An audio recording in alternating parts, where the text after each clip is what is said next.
Halo semuanya, Assalamualaikum warahmatullahi wabarakatuh. Kami dari tim produksi 10 ingin mempresentasikan materi tentang pengambilan keputusan bisnis. Kalian udah pada tahu belum sih pengambilan keputusan bisnis itu apa aja? Oke.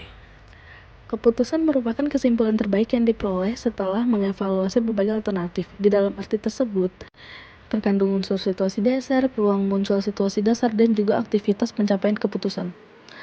Apa setelah evaluasi alternatif serta-merta begitu saja ada keputusan? Kajian tentang keputusan juga banyak berbasis metode loh. Basis kajian tersebut dipandang lebih menarik daripada domain pengambilan keputusan itu sendiri. Berikut ada beberapa kajian metode keputusan yang bisa kalian lihat di slide berikutnya. Nah, di sini kalian bisa lihat ada 3 metode yang dipakai oleh pengambilan keputusan bisnis. Yang pertama ada metode rasional, yang kedua metode tawar-menawar, yang ketiga metode agregatif. Metode rasional. Dalam pengambilan sebuah keputusan, rasionalitas memberikan bobot pada keputusan yang diambil. Untuk itu, rasionalitas merupakan suatu hal yang sangat penting dan dibutuhkan data pendukung yang valid. Yang kedua ada metode tawar-menawar. Negosiasi atau tawar-menawar memang seringkali dilakukan untuk mencapai sebuah kesepakatan antara dua orang atau lebih. Yang ketiga ada metode agregatif. Dalam hal ini, metode tertimbang memasukkan penimbang atau bobot dari setiap jenis barang yang dihitung angka indeksnya. Teori pengambilan keputusan. Teori rasional komprehensif. Teori rasional komprehensif banyak mendapatkan kritik dan kritik yang paling tajam berasal dari seorang ahli ekonomi dan matematika, Carlos Lindblom, pada tahun 1965, 1964, 1959. Lindblom secara tegas menyatakan bahwa para pembuat keputusan itu sebenarnya tidaklah berhadapan dengan masalah-masalah yang konkret dan terumuskan dengan jelas. 2. Teori inkremental. Teori inkremental dalam pengambilan keputusan mencerminkan suatu teori pengambilan keputusan yang menghindari banyak masalah yang harus dipertimbangkan seperti dalam teori rasional komprehensif. Langkah-langkah atau proses pengambilan keputusan. 1.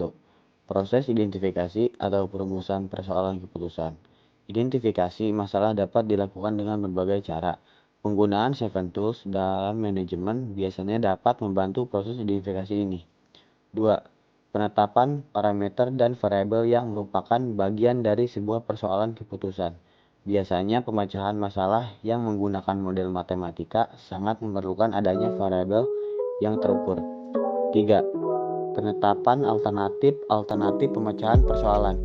Alternatif pemecahan masalah dapatkan dari analisis pemecahan masalah.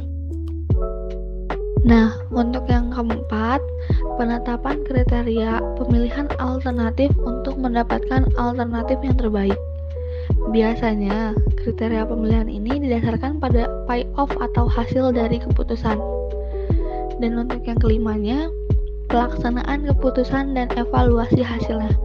Tahap ini disebut tahap implementasi, di mana alternatif solusi yang terpilih akan diterapkan dalam jangka waktu tertentu.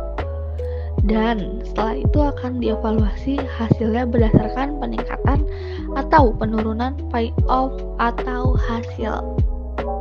Baik, untuk materi yang tadi kita bahas, jadi kesimpulannya dapat kita ketahui bahwa dalam proses pengambilan keputusan hendaknya diawali dengan jenis keputusan yang akan diambil nih.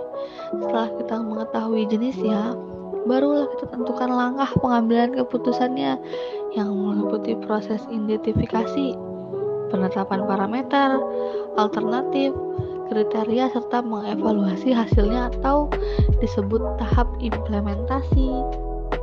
Nah, baik teman-teman, terima kasih ya yang udah nyimak beberapa penjelasan tentang materi pengambilan keputusan bisnis dari kami. Oke, thanks for watching guys. Bye.